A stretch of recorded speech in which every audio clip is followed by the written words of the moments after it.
know when I went back to identify bodies, all the babies I had seen were next to their mothers, some next to their fathers. All of them had poison, so I would imagine that their parents had taken them. By force or willingly, I'm not sure. You believe that your wife poisoned your daughter? Well, I believe she was holding her. I don't know if she willingly did it. That's what I'm saying. I know that, it's obvious to me she had her arms around her. When I went back to find her. Knowing Jonestown, as you did, knowing your family, why would your wife have done that? I don't think she had a choice. I don't think anybody there had a choice on whether they lived or died. They had to do what was the will of Jim Jones. Why didn't they have a choice? Well, he, I'm speaking of Jones now, had the voice. He made the decisions on what to do, and obviously he thought that this was the end of People's Temple for some reason or another. Even though obviously even with the people who were leaving, Congressman Ryan still thought it was a success and thought that Jonestown was and it actually was. It had a lot of problems. What I'm coming to is, if Jim Jones stood up and said, let's everybody commit suicide and let's kill all the children, would your wife have poisoned your child because Jim Jones said so? That's a hard question. I think she might have. Why? Because there was nothing else in life she had. Especially when we were like us, who had grown up in the temple from being a teenager. You don't have anything else in life but what you've been taught in People's Temple, what you've been given. You're dependent on it. And you believed whatever he would tell you was the truth, because you'd heard nothing else. And I believe a lot of people thought the same way. There was nothing else in life if you didn't have Jim Jones in People's Temple. And if that was going to fall apart, you might as well die. You believe that? I would say maybe up to maybe Friday or Saturday I did. But I was, it's foolish because it's ridiculous. No, I'm not now, not at all. You were in Jonestown. You escaped the suicides because you were in a corner of the village too far away to know that everybody else was committing suicide. Well, I didn't know that didn't know it had started, although we were allowed out to take a package somewhere. We didn't know that the suicides were starting until after we had left and my brother had told me. It's totally by chance. And totally by chance. Still to this day, don't know why we were picked. If you had been closer to the central area when Jim Jones said, now it's time for all of us to die, would you have poisoned yourself? I don't think so. I think they would have had to fight me. And yet your wife did, and so far as you know, poisoned your child. Yes. I think from the judge of things, I think at first, from what I've heard, there were some people who didn't want to, and there was one woman I've heard who stood up and they all shouted her down. And so a lot of people at the first part thought, well, it's going to be an easy death, which he said it would be, before. It'd be an easy death, no pain, and we'd all meet somewhere and, God knows where. And here now, I heard that I think at first a lot of people would have done it willingly, no problem at all. But I think as things would go on, a lot more people would not want to, and a lot of people, would hold back from doing it. You see what I'm saying? As things gone on, people saw the horror of it. People would less want to listen to Jones and think more for their own mind. You are how old? I'm 20. And you had been a part of People's Temple for how long? Just over 5 years. And you lived here in Guyana at Jonestown and in Georgetown for how Yes. long? 14 months in Guyana, 9 of which were in Jonestown, 5 in Georgetown. Let me ask you the question I asked Tim a minute ago. What was there a need in your life that People's Temple met? A lot of them. I mean, I had no mother, essentially, during most of my childhood. And just my dad, he's in his older years, and, I was young. No fault of his, of course, but so I essentially needed some parenthood, or a father and mother figure. I needed a lot more companionship, as I didn't have a lot of friends, especially after moving to a new city. Didn't really have a lot of friends, although I had some. So you that was fulfilled almost very quickly when I came down. What was fulfilled quickly? Tell me that again. Friendship, a lot of people who immediately were warm to me, which I had never felt before. And that's one thing really attracted me. That so many people were so warm to me so quickly. Why do you think they were so warm so quickly? Well, I mean, at that point, I think people were in People's Temple, or at that point, a lot closer to each other, and they were happy to see people join People's Temple. It was, you were taught at that time to be friends with everyone, to love everyone, type of a thing. And people believed it, and I believed it. All right, I want to ask, once I get this running, if we ever do, did you believe, Don, would you pour the guys some coffee? Tim wanted some, and you've got it over there, and, all right, say what?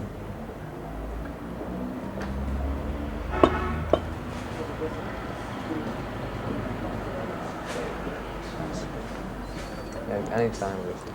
Mike, did you believe that Jim Jones was God? Well, I believe he had some sort of power. The truck went by and blocked out your I answer. know. Did you believe that Jim Jones was God? I believe he had some sort of power. It seemed impossible to fake all the stuff he was doing, and the temple up there. But God, not really. You thought he was somehow divine?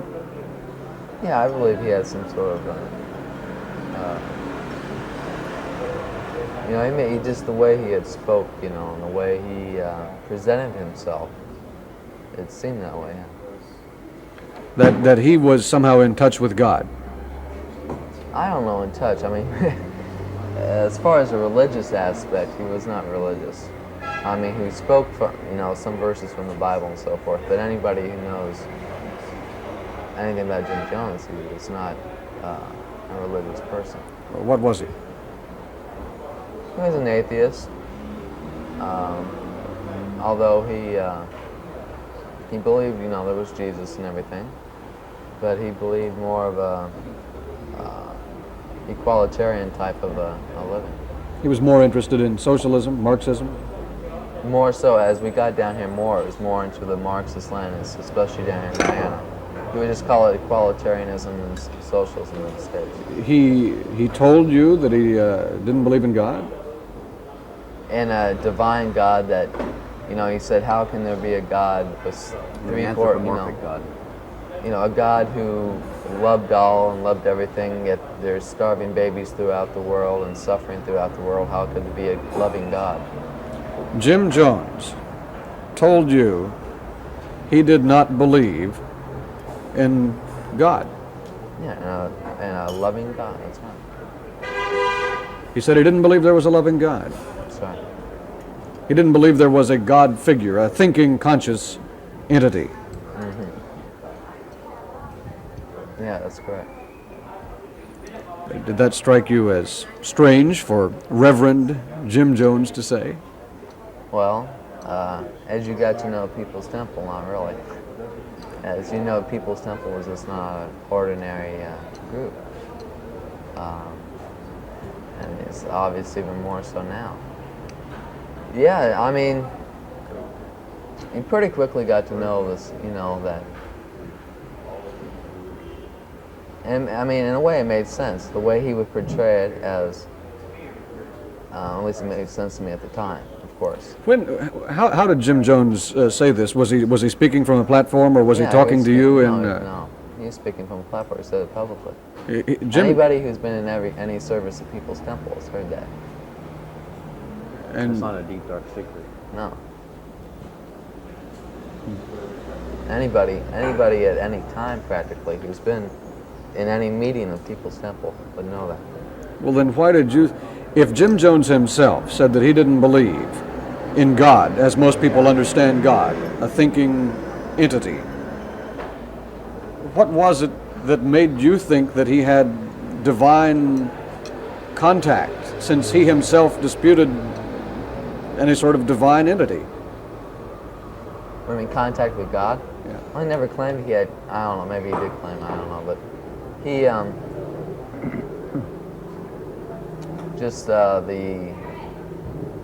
he seemed to know a lot about what, you know, he would say things would happen, a lot of times they would happen. I don't know if that was all rigged or what. There's just some things that, about him, that obviously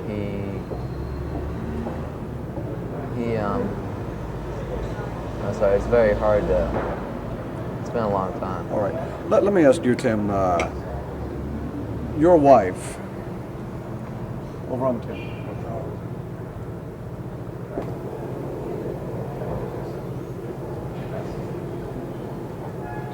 Did your wife murder your child?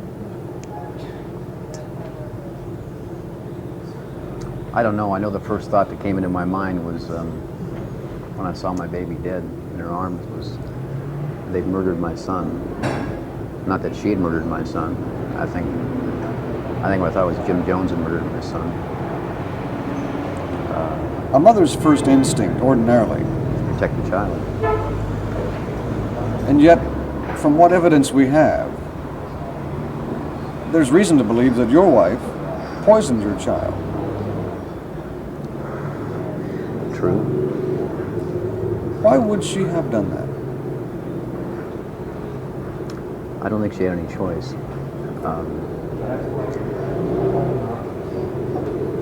It's a good question. I mean, it's a question I'll probably ask myself for the rest of my life. Along with why didn't I get my wife and my son out of there sooner? That's guilt I have to live with for the rest of my life. From, I don't know. I just don't know.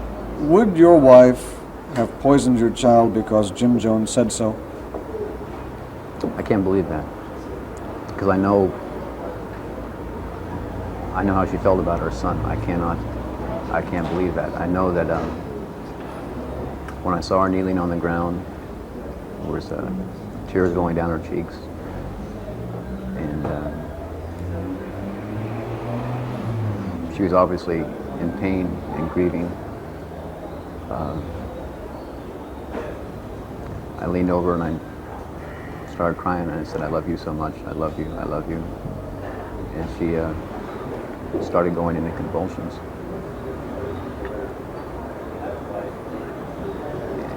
I wasn't,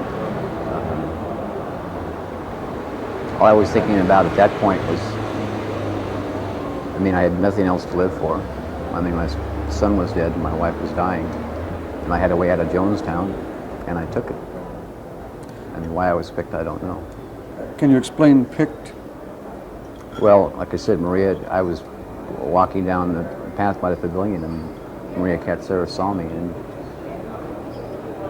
it was like she just said, come here, I want to talk to you. It wasn't like she was looking for me. I think it was just absolutely, totally, just,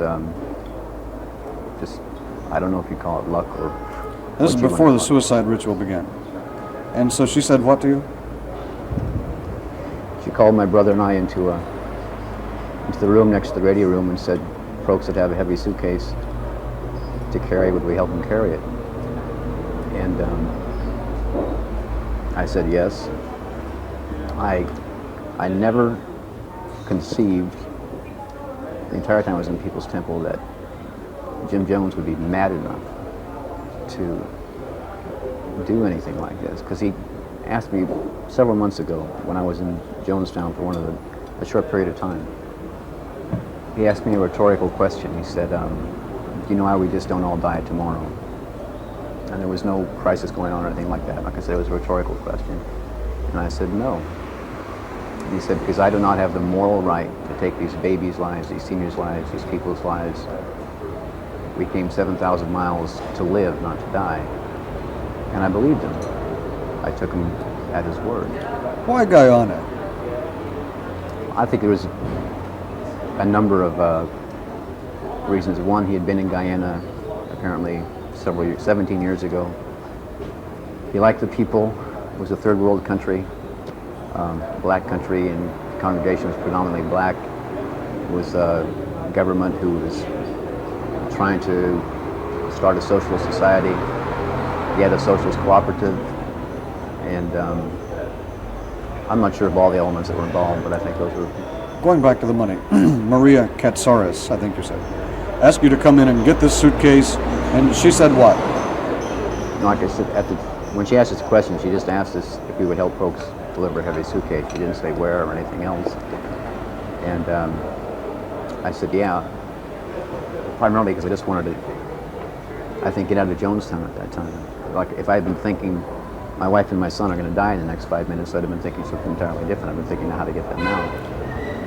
And you wanted out of Jonestown, why? just the whole atmosphere that day was, I can't describe it. It was like the place was disintegrating, literally disintegrating. It was a very eerie, scary sort of feeling all day long. It was just very, between the, it was the people leaving and families being broken up, because some of the families, part of the families stayed back, some would go. There was a lot of crying, there was a lot of heavy emotion. One man was ready to leave and take his 3 kids, not even tell his wife. His wife didn't even know that he was leaving.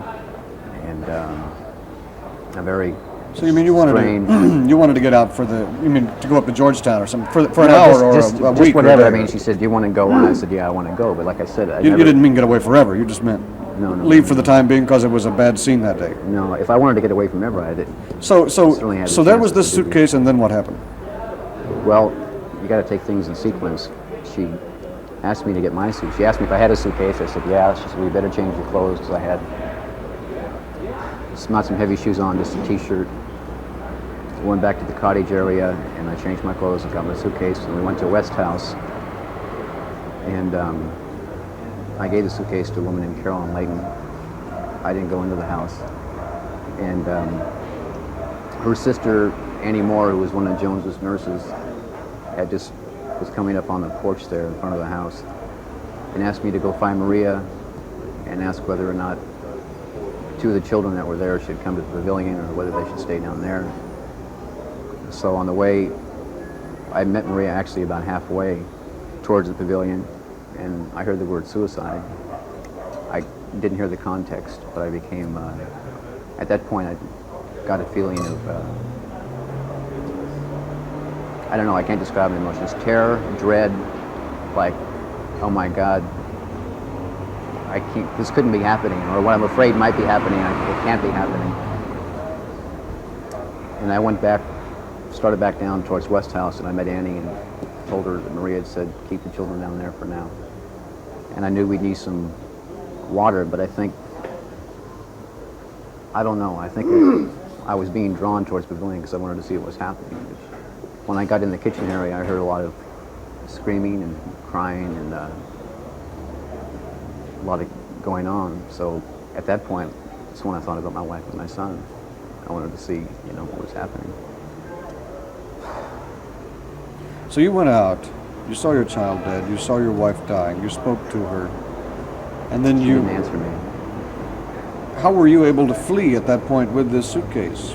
Well, like I said, we've been asked to do something, so apparently, like I said, we had a way out. So I did not see any armed guards, but apparently there were armed guards. I guess, you know, they had been told to let us go. I guess it was just entirely something by chance. So you left with this suitcase, and with who else? My brother and Mike Probst. And you didn't know what was in the suitcase? Well, when I got back, see, while I was witnessing this nightmare, because I just didn't see my wife and my son. I mean, I saw other mothers kneeling, holding their babies and crying, and I saw some bodies on the ground, and it was just a nightmare. I can't describe it. It was a nightmare. When I got back, the suitcase had been filled with money, and I don't know if I guess she told Maria had told Probst to take it to the embassy. He said he doesn't remember if she said Soviet embassy or not. Just take it to the embassy. Why would Jones have wanted to take this money to the Soviet embassy? That's a good question. I honestly do not know. Had the Soviet embassy supplied the money? I don't know. You have changed cassettes? All right, I know you guys have things to do, so we'll finish on this last cassette, okay?